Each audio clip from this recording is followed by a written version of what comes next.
Welcome to BNEWS Entertainment Buzz 2023 Oscar Preview Show. I'm Phil Gallagher along with my guest. Actually, I'm the guest. I'm Tonto today. Our host is Chris Flaherty, who's BNEWS entertainment reporter.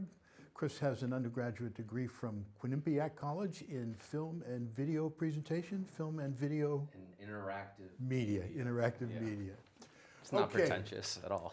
So, well, let's start with let's go back in time and talk about controversies from last year. Let's start off with that. What was going on? I think every year's had controversy. Of course they do. Ever since the La La Land Moonlight incident, I think they've been cursed. Just review that for us. So the PricewaterhouseCoopers representative, that's the accounting firm that does all the tallying of the votes and stuff, he was texting on his phone when they were handing out envelopes to the presenters for Best Picture. And my understanding is there's 2 copies of each letter or each envelope for either side of the film or either presenter.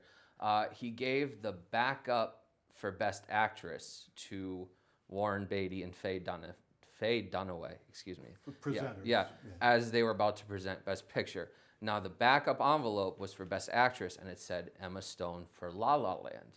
And I just rewatched the clip a few days ago, and in hindsight, it's kind of funny because you're watching. Tragic. Yeah, tragic. But you have to laugh at it a little bit. And so you see Warren Beatty's kind of confused because it says Emma Stone La La Land, and he's trying to figure out what's going on here.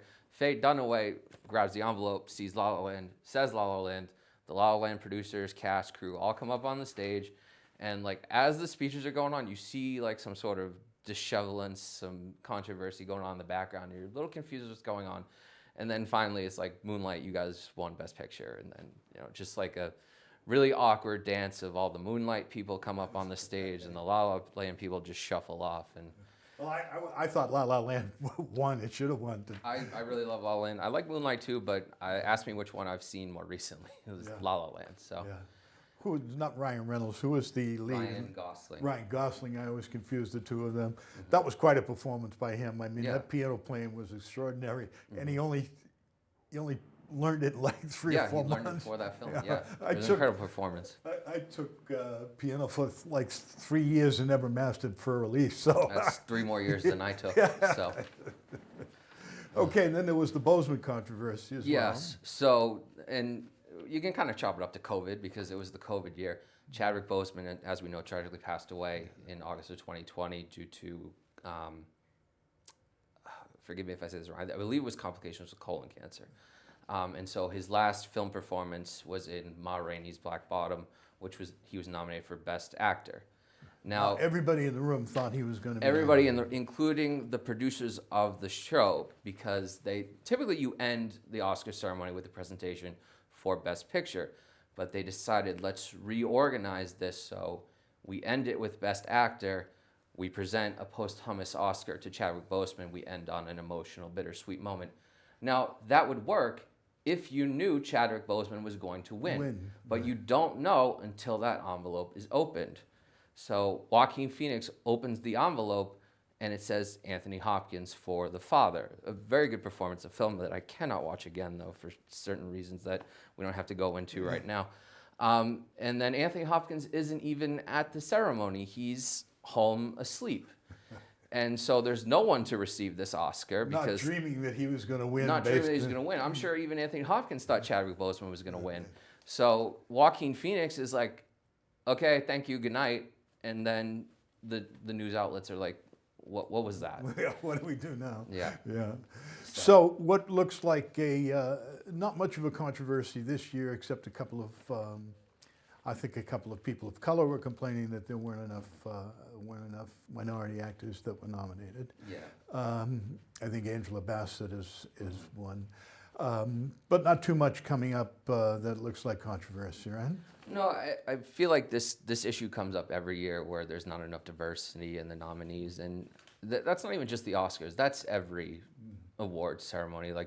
The Golden Globes were not televised last year because of the diversity issues within the system. And as I was just researching this, I found out some of the nominees that won Screen Actors Guild Awards were the first Asian winners for those categories. So it's an issue across the board, and I don't know what the way to fix it is. I mean, the Academy has made strides to diversify their voting body, so there are Well, more. that would be the way to do it, but how about just basically a meritocracy as far as who should win based on what the performance is? Yeah, I mean, and also you got to think like how many great performances in one year, and then you just nominate 5. Like that's not really a great representation.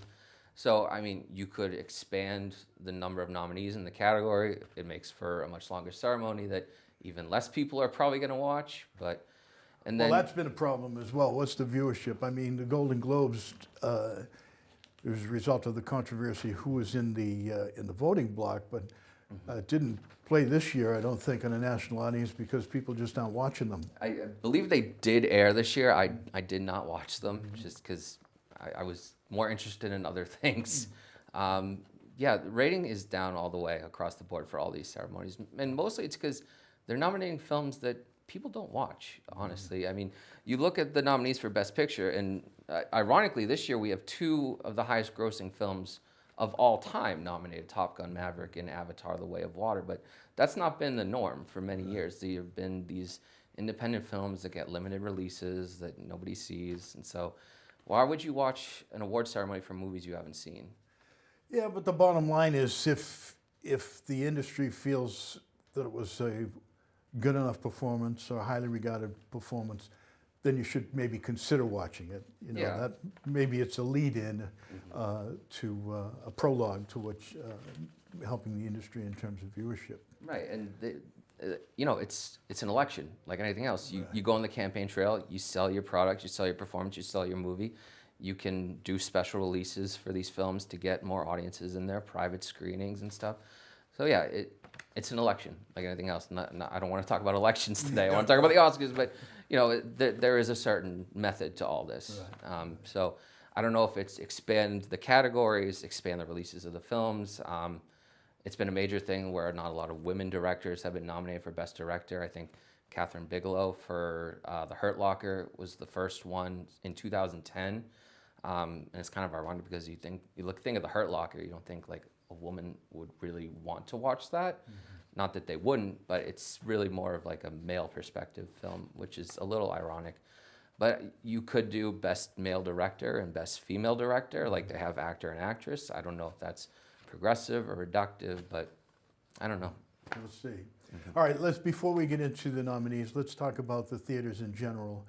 You had an interesting anecdote about going into the theater. They're not selling as many seats, obviously. No, they're not. AMC theaters, I believe it's just AMC theaters, they have decided that there will be a price increase for preferred seating. So like when you go to a theater for like a Broadway show or a concert, if you want mezzanine, it might be like $80. If you want orchestra or balcony, it might be a little higher or a little lower. So basically, if you want to sit in the middle of the theater, you might have to pay a little bit more, as if a movie ticket isn't already like $14, $15 after service fees and theater fees and all that. So And unlike an orchestral performance where sitting in a different place makes a difference, exactly. it hardly makes a difference where you sit in IMAX, I mean, or any of these theaters based on what the technology is now. It doesn't affect me because I like an aisle seat, so I want to stretch my legs. I get a nice view of the theater that way. So. Do they make any money on the picture, or are they just making it on the popcorn and candy and booze now? So my understanding is the longer a movie is in theaters, the more money the theater gets for it. But movies don't stay very long in theaters anymore because the way things are have just changed since COVID. And Disney, I believe, they have said movies will be in theaters for 40 days, and then they go straight to Disney Plus. So, and with that knowledge, Well, why Disney would Plus you? is a subscription service. Yeah. As the rest of them are. Exactly. Apple's making movies now. Amazon's making movies. Who else is making movies? I suppose Musk will be making movies pretty soon as well. Ugh, where's the wood to not knock on? His tweets are already insane. I don't know what his scripts are going to be like. But yeah, they're going to increase the prices for the prices for the tickets. But to that I say, okay, you're going to make me pay more. Are you going to reupholster the seats? Are you going to do a better, cleaning of these theaters so I'm not 10 minutes into Shang-Chi and the Legend of the Ten Rings and then a mouse decides that he wants to make a cameo in this movie? Are you going to lower the prices for snacks? I mean, if you want to make this a more preferred experience for me, make it a more preferred experience for me. So. Okay, well, typically, I think this is our 5th year, is it not? Fifth Your year, 5th year. yeah. Yeah. I'm Tonto today, so Yeah. you carry the ball here. Let's All right. start with I'll do my best. Best Animated Features. Yeah. There were some good ones this year. Started As some there good always ones. are. The technology is improving so greatly that you don't Yeah. sometimes know if you're watching animation or you're watching humans. Exactly. And again, another controversy. Last year, when they presented Best Animated Feature, they made a lot of jokes about how like animation is for kids and stuff.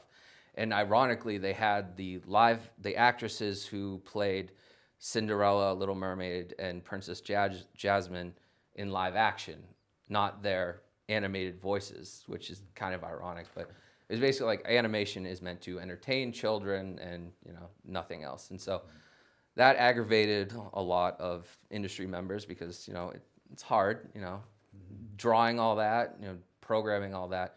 And Guillermo del Toro has been a big advocate for the whole animation is cinema stance, which is a kind of perfect segue into announcing the nominees for Best Animated Feature.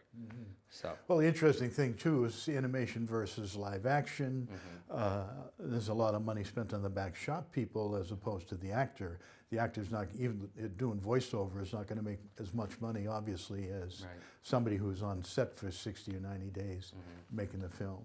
yeah, but even like a voice actor is giving it all. I mean, Eddie Murphy, when he was the donkey in Shrek, he made history as the first actor to be nominated for Best Supporting Actor for a voice. So maybe that's something else, like add a voice acting category for the Oscars.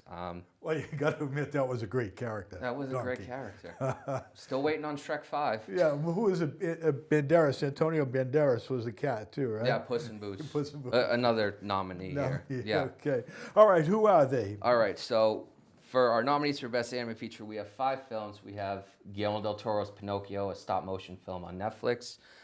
We have Marcel the Shell with Shoes On from A24, also a live-action stop-motion hybrid. We have Puss in Boots, The Last Wish from DreamWorks. We have Turning Red from Pixar, and then we have The Sea Beast from Netflix and Sony Pictures. Now, for not lack of trying, I've seen 4 out of these 5 films, so I can pretty confidently say Guillermo del Toro's Pinocchio is the easy win for this one. It's won the Golden Globe, it's won the BAFTA, the Critics' Choice, the Annie Award for Best Feature. It's nice to know that after 82 years, we have another good Pinocchio film. There were 3 last year, and we went 1 for 3. Now, the interesting thing is that's one of the few of all of these nominees that actually that might be the only one that won Golden Globe and BAFTA as well, right? Exactly. And all these others have just been sort of token nominees. The only one I would be worried about is Marcel the Shell. It won the Annie Award for Best Indie Animated Feature. And for a long time, that was the front runner until Guillermo del Toro's Pinocchio came out. And Now, why is it qualify as an indie? The size of the budget? A24 is a very big studio. It's grown a lot in recent years. You'll see like there are a lot of They have a number of nominations. They have a number of nominations. I think indie just means like it was independently produced. Yeah, and then A24 bought it and distributed it, and it didn't have a major release. It was only in limited screens. I see. Okay, so your pick here is Guillermo del Toro's Pinocchio. Yeah, I loved it. Leave it to Guillermo del Toro to update a fairy tale like Pinocchio. It's so beautiful. The way it's set up, like Geppetto's son was killed during the Great War, and this was like fascinating. When I saw it happen, I was like, this is brilliant. In a drunken stupor of grief, Geppetto decides, I'm going to make my son again, and so he makes Pinocchio, and that's when the fairy comes and stuff. And then I love very naturally, everyone sees a wooden puppet walking around, and they don't bat an eye. They're all freaking out. My favorite is when he goes into the church, and everybody in church like starts to freak out and stuff. But yeah, it's a beautiful film about life and death, the value of life and the value of death. There's a lot of anti-war themes in this, and I couldn't not show this scene from the movie because I think it's probably one of the best. Okay, we'll have Robert tee that up. So I'll set it up real quick. So at this point in the story, Pinocchio has run off with the circus to join, the puppet master and earn some money for his father. He's figured out that the puppet master is a little shady, is not sending the money to his father. So at this point, Pinocchio, being the little scamp that he is, they're about to perform for a very prolific Italian dictator. You'll see who it is. And Pinocchio decides to deviate from the script, which you will see.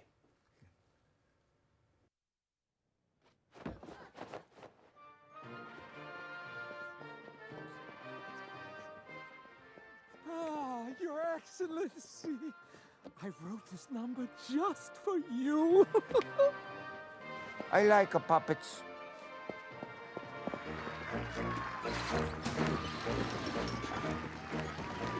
I fight for the land, I fight to oversee. For baby poops his pants right there in front of me. The poop in hand. Poop? Yes, poop, Your Excellency. Il duce, go smell your farts and pray. Eat your burgers, your slime. You cannot still get mine. Like a bag of poop, magnificent and free. You are farting in the men's lavatory. You're a poo. We are young. Eat caca, big baby. Eat caca, we are strong. These are puppets I do not like. Shoot him! And burn it all down.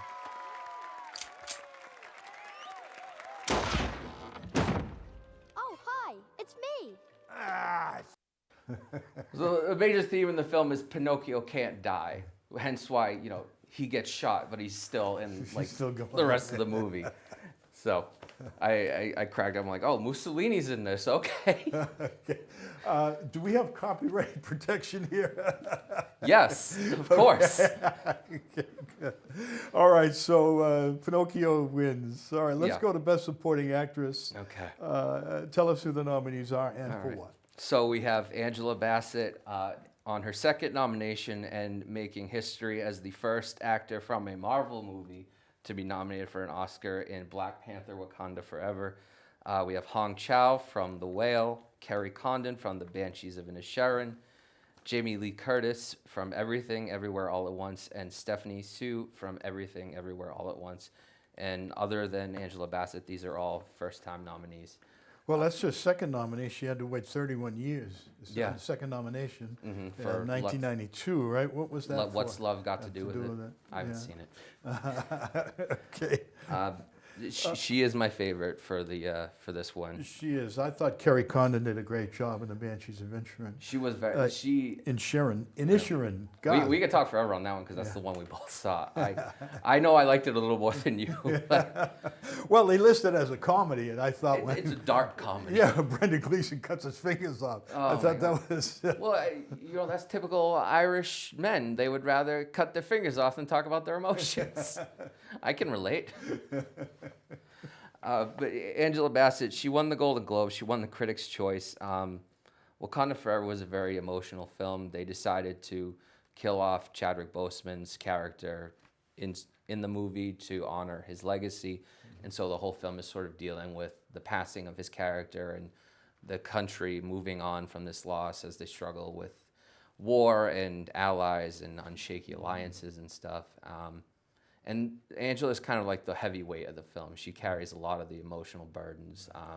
So you say this is the first nomination for a Marvel film? First nomination for a performance in a Marvel film. performance, The first Black Panther was nominated for Best Picture, right. and it took home, I think, 3 technical Oscars. So we're cracking that superhero glass ceiling slowly. Yeah, really. I know you're a great fan. I know. Let's don't worry unless Hulk gets a nomination at some point in time. Hey, Mark Ruffalo, he's doing his good work out there. Great. Okay, so Angela Bassett is your choice there. Now, Yeah. Best Supporting Actor. Oh, we have a clip. We want to show the clip for. Okay, this let's one, show yeah. that clip. So at this point in Wakanda Forever, the lead of the film, Letitia Wright's Princess Shuri, has been kidnapped by this foreign diplomat, and there's a meeting with the High Council, and the general who was with the princess is sort of receiving the butt of Angela Bassett's Queen Ramonda's anger and grief. And this is the scene. Like you've seen it in all the trailers.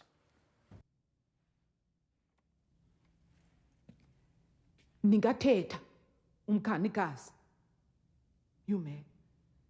Ndiyacela. I have given everything. Let me die serving my country and that throne. Ndiyacela, Mama. Allow me to make this right. Make it right. I do not know if my daughter is alive or dead. Perhaps we are being too hasty. She raised a spear against her own husband for Wakanda. Where is her treacherous husband now? But in a place where she can visit if she wished. Mine. It's with the ancestors. I am queen of the most powerful nation in the world, and my entire family is gone. Have I not given everything? So that's the scene. The scene. That will be played Oscar night when they announce the nominees. I'm fairly certain. And I'm fairly certain she'll win. The only one I'm worried about is Jamie Lee Curtis, who just won the Screen Actors Guild for Everything Everywhere All at Once. Yeah, and there was no Golden Globe nominee that made it into Best Supporting Actress, huh? Oh, Well, yes, no, there was. and- Angela yeah. Bassett was. Another thing, what BAFTA, the Golden I think. Globes does is, Carrie Condon won the BAFTA. Won the BAFTA, yeah. What the Golden Globes do is they have separate lead actor and lead actress categories for musical and comedy and drama, but they pool supporting actor and actresses together, which again, another controversial thing. Yeah, Carrie Condon in a comedy. Notice how when Carrie Condon's character leaves the island, it all goes downhill. Downhill, yes, exactly. Okay, Best Supporting Actor. So we have, again, from the Banshees of Inisherin, we have Brendan Gleeson. We have Brian Tyree Henry from Causeway, which is from Apple TV Plus, and again, A24. We have Judd Hirsch for his 15 minutes in The Fabelmans from Universal.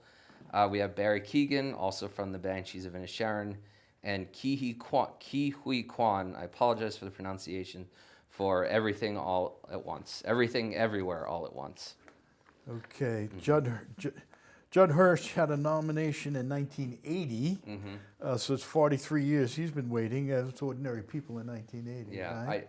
I think maybe his seniority gave him that nomination. Could be. I'm not discrediting Could his be, could be. performance. It's a crucial sequence that he's in. So The Fabelmans is a fictional recreation of Steven Spielberg's childhood, his coming of age story, how working with motion pictures and stuff sort of interweaved into, coming into his own identity with his Judaism and his relationship with his mother and his father and the rest of his family.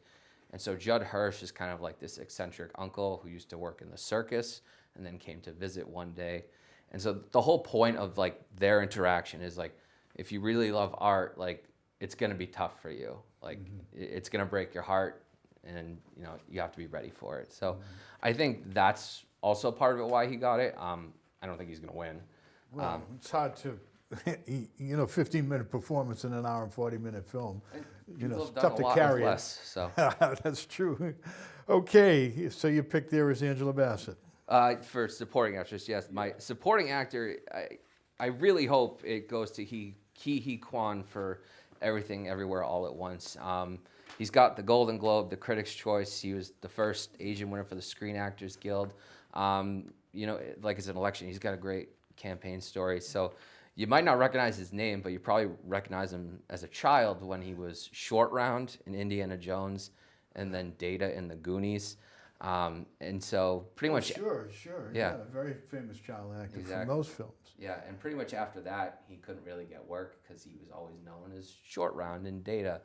So he almost gave up on his career, and then the Daniels, the directors of Everything All at Once, said like, "Hey, do you want to be in this film?" And now it's given It's a his nomination, career sure. a much needed boost Boost. after so many years. So, Sure. you love a good comeback story, so I think it has to go to him. And Were you surprised Colin Farrell wasn't nominated? I thought his performance was pretty strong. I thought he's in lead actor. Oh, that's Yeah, yeah. right. Okay. All Yeah, right. no, I well, was not they both surprised. share essentially Gleason and Farrell, don't they? Yeah, essentially share leads? Gleason's got supporting, which I guess it makes sense because it's really more about Colin Farrell's like loneliness and his reliance on others and stuff. But I would say, I mean, Brendan Gleason's story in that film is even more. Yeah. It's richer because it's all about like him wanting to leave something behind and have value with his life. I mean, the whole crutch of the film is like, Branch out. yeah, From I don't want to sit in the bar and drink with you all day. I want to play my violin. I want to compose something. I want to do something meaningful with my life. And then Colin Farrell's like, well, why don't you just come in and have a drink with me? Why can't we still be friends? So Let's hang around. yeah, Again, I thought it was the interaction between the two of them was Yeah. quite interesting. That's I for know. sure. So Ke Huy Quan is your pick here. he is my pick. We have a clip too if we want to Okay, give it a let's shot. run that. Yeah, so I should probably explain what Everything Everywhere All at Once is about because that clip's gonna be confusing.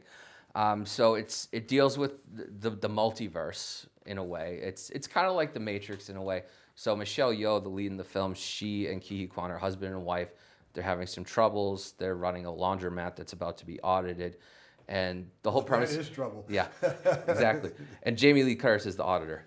And the whole film is sort of about like, past regrets. Like she sort of like wonders like, should I have married this guy and left my home country, abandoned my family's values and stuff. Like, and then at some point there's like this threat from the multiverse and she's given the power to see and access her past lives. So she can be a piano player, she can be a karate star. And then Ke Huy Quan's character is sort of like her guide from the multiverse, or rather his other self sort of jumps into it. It's a lot better than I'm describing No it. spoiler alerts. Yeah. Okay. Basically, his self from another universe jumps into her universe to help her, and then this happens. Tee it up, Robert. Okay, whatever you're thinking about doing, don't do it.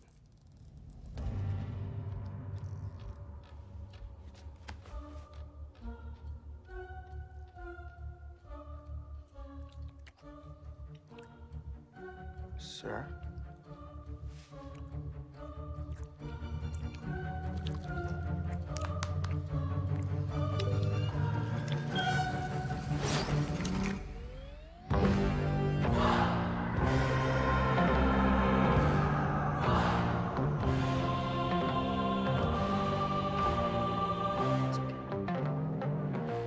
Okay, sir, that's enough.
Kind of a kung fu science fiction movie, huh? Yeah, exactly. And there's a lot of weird things. Like you saw, he ate the chapstick. That's sort of like a way to sort of stimulate your brain. Like you have to do weird things to stimulate your brain and access your other selves in the multiverse. There's this weird scene where I can't talk about it because we're on public access TV. But Jamie Lee Curtis is like a really renowned auditor, and she has these auditor award trophies that look like something. And yeah, so there's a struggle to use them to, you know what? Let's move on. Let's move on. Yeah. Okay. We don't want the standards people. No, standards are going to come after us. Okay, so where are we now? We got to go to Best lead actor. best lead actor. Okay, yeah, let's go here. I got to look at my script. All right. And credit to Chris, who did scads of amount of research here to make me look semi-intelligent about Spent a this. lot of money on popcorn, too. Yeah, right. So, Okay. best lead actor, we have Austin Butler in Elvis from Warner Brothers. We have Colin Farrell, again, from The Banshees of Inisherin. Brendan Fraser from The Whale, again, A24. Paul Mescal from After Sun, A24 again, and BBC Films. And Bill Nye for Living from Lionsgate. And for the first time in 88 years, all actors in this category are first-time nominees. Really, I can't believe Bill Nye has never been nominated for anything. I know, because he's done so much great work over the years. He has, and he's such a singular character, whatever he does. I remember he was in that the movie, and he was an assassin, and it just didn't strike you as an assassin whatsoever. I can't remember the name of it naturally. Yeah. So go ahead and tell us which ones you like here. With apologies to both my girlfriend and my mother, I don't think Austin Butler is getting this award. He was great, though. He was great. He was Elvis. Was Elvis. He became Elvis, and his Golden Globe and his BAFTA wins are totally deserved. But Brendan Fraser for The Whale, I mean, I'll set up the Whale. So it's based on a play, and it's about Charlie, Brendan Fraser. He is quite literally this 600-pound man. He was married with a daughter. He left his wife and family for a boyfriend. The boyfriend committed suicide, and we all have our vices dealing with grief. And Charlie ate and ate and ate. And so now he's sort of at the end of his life. He's having health problems, and he wants to reconnect with his daughter, played by Sadie Sink. And to say that Sadie Sink's character is a problem child in this film is a massive understatement. This is a character you love to hate in this movie. I'm surprised she's not nominated, but she's a young actress. Her time will come. It is prosthetics that turn Brendan Fraser into this 600-pound man, but you don't notice it. Like, it's not like Michael Myers in Austin Powers or Eddie Murphy in The Nutty Professor. Like, it looks like it's an actual 600-pound man. Robert, this is a drama, not a comedy. I can hear you laughing in there. It is a drama and a very sensitive drama. subject on both. A very sensitive subject, and the film was pretty divisive. A lot of people were calling it fat-phobic, and I can say, as a plus-size man, I was not. All? I know we're all compared to someone else, we're all plus size. Right. As a man who's a little heavy-set watching this movie, I did not feel like I was ashamed of what I was seeing. It wasn't. I kind of felt like, all right, I don't want to eat anymore today, because it's a very hard to watch film, because literally, like, it's his addiction, it's his vice, it's how he copes with everything and stuff. Well, that may be difficult. One of the reasons why he may not win, because it is a difficult film to watch. It is a very difficult film to watch. I don't know if I personally would ever watch it again, but I believe this is the performance of Brendan Fraser's career. The Critics' Choice and the Screen Actors Guild, he did not get the Golden Globe. He lost it to Austin Butler, which, again, I think it's weird when you say Elvis and The Whale are in the same category, but that's the Golden Globes for you. But the reason Brendan Fraser did not win, and this is sort of the whole campaign story. So Brendan Fraser was sexually assaulted many years ago by a member of the Hollywood Foreign Press, and this was before the Me Too movement, and people really believed, the accusers and stuff. So he wasn't really believed. He was shunned. He was blacklisted. He wasn't in a lot of major films and stuff. This is also around the same time, like, his mother died, and he went through a very public divorce. So it was a really hard time for Brendan Fraser. He wasn't having a lot of prolific films like this, and then Darren Aronofsky chose him for this. And I think no matter how divisive the film is, everyone is agreeing that Brendan Fraser was amazing in this movie. When it premiered at a film festival in the fall, he had a 10-minute standing ovation. And he's just a really nice guy. Like, you can tell, like, his sincerity in his speeches and stuff. Like, this is a major comeback story for him. And again, Academy voters love a comeback story. So you think he's the winner? I think he's the winner. And here's a clip of his performance. This is where he's discussing his daughter with his ex-wife. I need to make certain that she's gonna be okay. We can't give up on her. You already gave up on her. You gave up on her when she was 8 years old. I wish I could have been a part of her life, Mary. a part of both of your lives. Go to the hospital. You have money. Just go to the hospital. You both know that money is for Ellie. But beyond that, I need to know that she's gonna have a decent life where she cares about people and other people care about her. And she's gonna be okay. I need to go. Mary, she doesn't I have to go. have anyone else. I need to know that I have done one thing right with my life. Yeah, so there's a lot of themes of like regrets and self-worth and stuff. Again, very hard film to watch, but I think a film worth watching at least once. Okay, best lead actress, Kate Blanchett is in there. Who Yep. else is in there? So we have Kate Blanchett for Tar from Focus and Universal.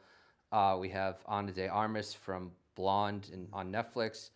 We have Andrea Riseborough from To Leslie. We have Michelle Williams from, again, The Fabelmans. This is her 5th nomination. And then, again, Michelle Yeoh from Everything, Everywhere, All at Once from A24. Yeah, got some big players in here. Big players. Kate has have 7 nominations, 7 right? nominations, yeah. She's won twice. She's won twice for Blue Jasmine and The Aviator. I'm just going to flat out say it. I hated Tar, the film Kate Blanchett is in. It's the story of a famous composer, Lydia Tarr. It's a fictional composer. And it's sort of like a reversal of the Me Too movement, where she's a woman and she's got a lot of scandal and controversy, and her prolific career sort of coming down and stuff. And I like what the film was doing and what it was trying to do. I don't like that it took 3 hours to do it. It wasted a lot of time. It was meandering. It was pretentious. It was everything people say about Oscar-nominated films. So A 3-hour film. I mean, that's kind of ridiculous, no? Yeah, no, it is very. I mean, I saw Damien Chazelle's Babylon, which was a big Oscar hopeful. That was 3.5 hours, and I saw that in the theaters. But that felt a lot less like 3.5 hours than this did. But it's interesting because she's won the Golden Globe, the Golden Globe for drama, Critics' Choice, and BAFTA, while Michelle Yeoh has won the Golden Globe for musical comedy and the Screen Actors Guild. We're sort of in the same boat we were in years ago for when she won for The Aviator, because she had won these same 3 awards, and then her competitor, who was Gwyneth Paltrow at the time, won the Golden Globe and the SAG. So is history going to repeat itself, and is Kate Blanchett going to take this Oscar? We'll see. Again, Everything, Everywhere, All at Once. I'm going to keep talking about it. Michelle Yeoh was just incredible in this film, an incredibly versatile performance that just asked so much of the character and the actor. Are we teeing up Michelle Yeoh? Or We're teeing up a clip right now. Okay. So there's We're teeing up your favorite. Yeah. So a big crux of the film is her relationship with her daughter and how they feel sort of regret and remorse towards each other. And here is where it sort of all comes to a head. And you never call me, even though we have a family plan. And it's free. You only visit when you need something. You got a tattoo, and I don't care. If it's supposed to represent our family, you know I hate tattoos. And of all the places I could be, why would I want to be here with you? Yes, you're right. It doesn't make sense. Evelyn, 别说了，够了。 Let her finish. Maybe it's like you said. Maybe there is something out there, some new discovery that will make us feel like even smaller pieces of something that explains why you still went looking for me through all of this noise. And why? No matter what, I still want to be here with you. I will always want to be here with you. So what? You're just gonna ignore everything else? You could be anything, anywhere.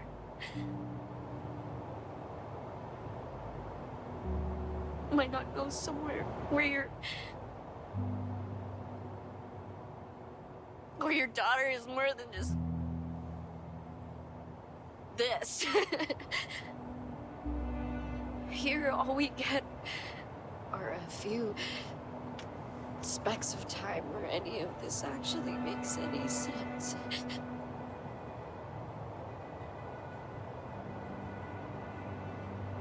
Then I will cherish these few specks of time.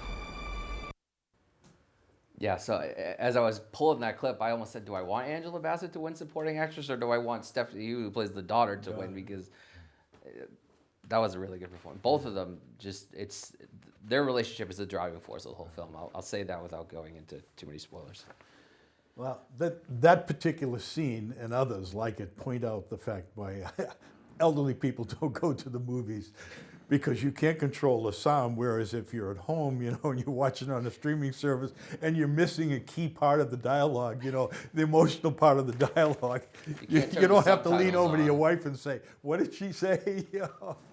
Can't turn the subtitles on at the theater either. Well, that's why I put them on anyway when I'm at home. So you're hoping for Michelle Yeoh. Yeah, I'm very confident she's going to win. I mean, I've been confident before, but Kate Blanchett, just sit down. Where was it produced? I'm sorry? It's a subtitle movie? Where was it produced? It was produced in America. I believe it was produced in America. It was produced by A24 distributed, but it was produced by AGBO Films. That is the production company of Anthony and Joe Russo, the directing duo. But the original production is in Chinese. It floats like they float between English and stuff. Yeah. Okay, let's move on to Best Director. Mm-hmm. So to probably the surprise of no one, we have Steven Spielberg for The Fabelmans. We have Daniel Kwan and Daniel Scheinert, or the Daniels as they're affectionately known, for Everything Everywhere All at Once. We have Martin McDonagh for The Banshees of Inisherin. We have Todd Field for Tar. And then we have Ruben Östlund for Triangle of Sadness. Okay, this is a heavy hitter category. You got Spielberg with 16 nominations, McDonagh with 7, and Fields with 5. But Spielberg's the only one with a win, right? Yes, he's the only one who's won. He won for Schindler's List and Saving Private Ryan. And he did win the Golden Globe for Best Director. And I'd say not to keep saying I love Everything Everywhere All at Once, because everyone clearly loves Everything Everywhere All at Once. There's got to be a shorter way to abbreviate that title. Right. You would think Spielberg, the numbers would favor him. 16 nominations. The numbers are definitely in his favor, and Hollywood loves movies about Hollywood, and this is the story of Steven Spielberg and how he sort of came to be. It's a fictional retelling. It's the child in the film is not named Steven Spielberg. His name is Sammy Fabelman, but it's his life story. Now, All Quiet on the Western Front was a fantastic movie, which is nominated for the best movie. An action film with World War I, all kinds of stuff going on. I thought it was World War II. Was I off? I think it's World War I. All Quiet on the Western Front is the book that was written about World War I. I think it's based on the book, and I know the film has been made a few times. Yeah. Well, I'll have to double check, but I'm quite sure I read by both the book and I saw the original as well. Harrowing film. But he didn't get he did not get nominated. Well, again, I mean, you nominate 10 films, but 5 directors. So how does it really add up? How the hell do you direct a World War I battlefield and trenches and rats? Not even a World War I film, but World War I film from the German side of it. Yeah, that's the other thing. How do you sell that? Right, Which I thought was, because it's about kids who just wanted to go and fight and then regrets. Right, exactly. I think my favorite moment in that film is when we see the beginning of the film and all the soldiers are dying, and then they retake the uniforms and stuff. They're pulling the tags off, and then the main character goes to get his uniform. He's like, "I'm sorry, I think this was for someone else." And he's like, "No, that was a mistake." I thought that was like, okay, war is hell. War is hell, and you can't produce uniforms enough. You got to use the old ones with bullet holes in it. Maybe your luck hasn't run out. Yeah. Okay, so who do you think here? I really think the Daniels have the edge over Steven Again, Spielberg for because Everywhere All at Once, yeah. they got the Guild Award, they got the Critics' Choice. There's not any overlap with Golden Globe voters and Academy voters, so I think Steven will have to wait for his 17th nomination, Well, I'm sure which will it'll be probably be next year. Who knows? Okay, well, let's go to Best Picture, and there are 10 nominees. 10 nominees. Is this unusual? I can't recall 10 So nominations. I think until about 2010, the 2010 ceremony for the 2009 films, or no, it was the 2011 ceremony for the 2010 films. This is what happens when you have the ceremony in the winter. It was just 5 films, and then they expanded it to 10. And then after a few years, like, no, we can nominate up to 10, but we don't have to nominate 10. So there have been 8, there have been 9. To that I say 7's a nice number. Yeah, well, 10 But are, 10. 10 are there. Yeah. The ones you like the most are here. Tar is there. Well, you didn't Yeah. like that one, but I Top didn't. Gun, Top Gun. certainly. We got them all here. Should we just run it down? Yeah, let's do that. Yeah, yeah. So, All Quiet on the Western Front, Avatar: The Way of Water, The Banshees of Inisherin, Elvis, Everything, Everywhere, All at Once, The Fabelmans, Tar, Top Gun: Maverick, Triangle of Sadness, and Women Talking. So they ran the full gambit of 10 nominees this year. Okay, by virtue of ticket sales, Top Gun and The Way of the Water would appear to be the favorites, huh? Yeah, you don't see that a lot. You do not see the highest grossing films of all time get nominated for Best Picture a lot. Well, are you surprised? I think you mentioned Avatar is like the 3rd highest grossing picture Yeah, ever. Avatar, I believe, is the it's either the 3rd. It's weird. It goes like it goes Avatar, Avengers Endgame, and then it goes Avatar 2, and then Titanic is number 4. But the key takeaway there is James Cameron is the richest man in the world. Based on, yeah, right. Yeah. Right. So. Those are his 3, right? The first 2 Avatars and Titanic. The Russo brothers, who produced Everything Everywhere All at Once, directed the last Avengers movie. Right. So. Okay, so I haven't seen The Way of the Water yet. I'm going to have to see if I can see that on IMAX, because That's a film you need to see on the big you screen. got to see it, because I mean, I saw the first one 10 years ago, right? At this point, More than 10, 2009. So. and the technology 15, at that time was stunning. It was like virtual reality. Exactly. You almost felt like you were in the sky, you were in the islands, etc. Yeah. And now you tell me that the technology, the reason he waited this long to come out with the second one is because he improved the technology Yeah, he so improved greatly. the technology and stuff. Yeah, I mean, we were just talking about animation. I mean, this is Avatar. Avatar is animation. I'm surprised it's not nominated for Best Animated Feature. Yeah, why wouldn't it be? So. Great. Okay, so who have we got for a clip, and which one do you like? No clip for this category, because I feel like we've seen enough of Everything Everywhere All at Once. But yeah, Critics' Choice, the Screen Actors Guild for Best Ensemble. That's usually the tell. If your cast wins that award, it's a pretty good chance it'll be the Best Picture winner. I think it's the last 7 out of 10 have won the same award, and then the Producers Guild Award. Yeah, I don't see any other of these films taking it away.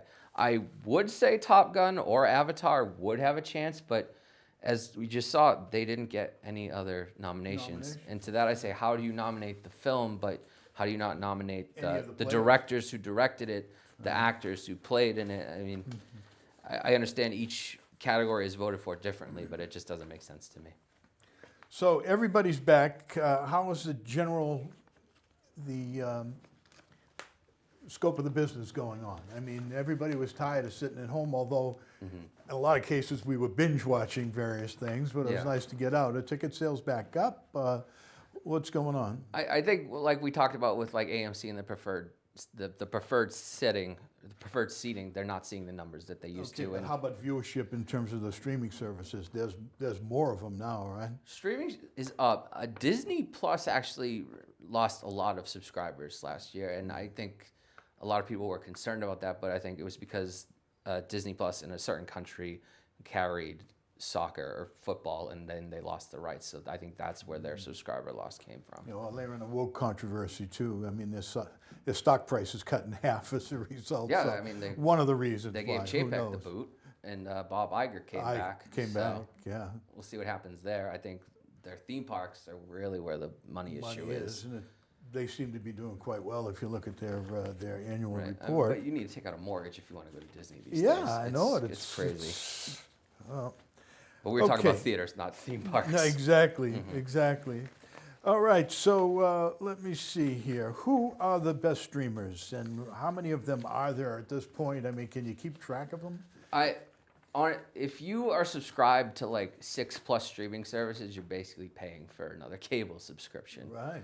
I mean, I have between. Well, isn't that what a lot of people are doing? Is cutting the cord? Cutting the cord, yeah, and just going straight streaming services, and that's why you see like these award ceremonies, like the viewership's going down because they don't have basic cable anymore. Yeah, I mean, you can get BritBox for $5. You can get Smithsonian for a couple of bucks. So that comes with Disney Plus. I mean, it's ridiculous. Now, where can we see these as far as streaming services that they're out in now? So if you have Netflix, you can see All Quiet on the Western Front, Guillermo del Toro's Pinocchio, The Sea Beast, and Blonde, which is my understanding is a fictionalized retelling of Marilyn Monroe's life, and that's Ana de Armas and why she was nominated. I heard it was not very good, but I'm still going to watch it. And then you could also see Glass Onion, which is nominated for Best Screenplay. That's the sequel to Knives Out with Daniel Craig. The whodunit with the cast ensemble, the murder mystery. If you have Disney Plus, you can see Turning Red or Black Panther: Wakanda Forever. You can also see Fire of Love, which was a documentary nominee. If you have HBO Max, you can see Elvis and the Banshees of Inisherin, or Navalny, which is a documentary nominee. If you have Peacock, you can see Tar or not. Paramount Plus, you could see Top Gun Maverick, but really that's another thing you need to see on the big screen. That was incredible. And then other movies or nominees are either on demand or you can see them still in theaters. Regal Cinemas is showing all the Best Picture nominees for $6 for the next weeks. I think the nearest Regal Cinema is Marlborough, Mass, though. There was one by Fenway. It just shut down, which is, again, a sign of the times. A lot of theaters are shutting down. So can you go at opening and for $6 watch all of them, or is it $6 I think they're each? playing like certain ones each day. So you can have a marathon yourself. You just might have to take some personal time off. And speaking of marathons, you know how I used to do the Best Picture marathon at AMC? That's not a thing anymore. I think that's also probably a sign of the times. Right. They're showing Best Picture nominees for $5 a piece, except Avatar, because that's a more recent release. Right. And then if you want to support local theaters, because local independent theaters, they're the ones that are really not surviving right now. Right across the border at the Lexington venue, starting today, as we're taping this, they're showing Living, which Bill Nye, that's his Best Actor nominee. And they're showing a marathon of the best documentary shorts, animated shorts, and live action shorts this weekend. So it's nice to support local theaters. I mean, there you don't have to pay $12 for popcorn. Right. You don't have to reserve your seat. Well, it'd be nice if one of them would switch over to live music here. Everybody else is doing that's it. What we need a jazz club theaters here. have to do. I mean, I hope to talk to the Lexington venue at some point, but ever since COVID, they've been struggling. They've had a GoFundMe account. They've rented the theater out for personal screenings. Like, you want to show some home movies and stuff. You want to bring your video game system and play on the big screen. Like, they're just doing what they can to survive. There are a lot of local theaters still around, but not so much. There's one in Arlington that's really nice. Well, one at Stoneham Theater. They're doing live productions, though, for the most part at this point, aren't they? There's still the one in Davis Square in Somerville. The Embassy in Waltham, which sadly after 100 years has shut down, which was sad because it was literally 5 minutes from my apartment. And that's where I used to see a lot of these films because they're not major releases.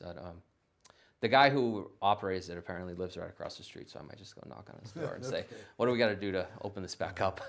All right. Any closing comments, Chris? I just say, we're talking about Best Picture nominees and stuff, but just watch what you love. It doesn't matter. Entertainment is subjective. Exactly. It's not a bad thing. Okay, that is BNEWS 2023 Oscar preview, along with the Lone Ranger here. I'm Ms. Tonto today, Chris Flaherty. Thank you for joining us.